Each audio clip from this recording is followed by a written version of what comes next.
नुसतं काम काम काम असते इथे. कंटाळा आला या कामाचा. आमचे मामाबाई उठले ना की लगेच त्याच्यासाठी सकाळी उठून गरम पाणी द्या आंघोळीला, त्यांना चुलीवरचा गरम चहा द्या की लगेच तिकडून माझी सासूबाई ओरडते, पारे अगे पारे, या ओट्याची झाडझूड करायची का नाही का ग तुला, का तुझा बाळ येईल करायला.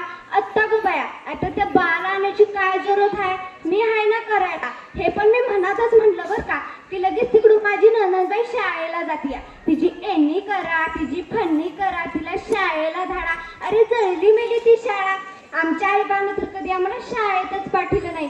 का तर कारण की आमच्या वेळेस तर नुसतं चूल आणि मूल एवढंच होतं.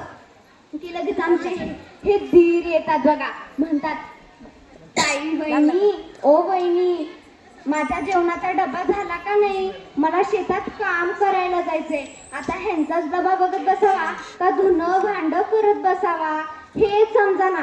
की लगेच आमच्या तिकडून हे येतात, म्हणतात, पारे अगे पारे, दिवस आणि रात्र शेतात काम करू करू माझे पाय दुखतायत, जरा सोबती का ग. आता बघा, काम आम्ही करावं आणि पाया ह्यांचे दुखा. आता ह्याला काय म्हणणार. लगेच आमची तिकडून सासू शेजारी येते, म्हणती, पारे अगे पारे, त्या तुळशीचा नवरा गेला ग तिला सोडून. आणि लगेच माझ्या पायातून ढसा धरून रडायला लागते. आता हिला तिचेच काम आवरणा की माझे काम इथं बिघडायला येते.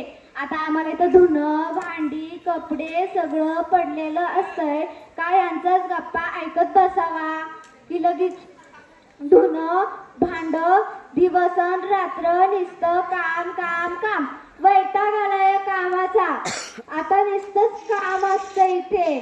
चला बाबा, आता इथे गप्पाच मारत बसावं का काम पण करावं. धन्यवाद.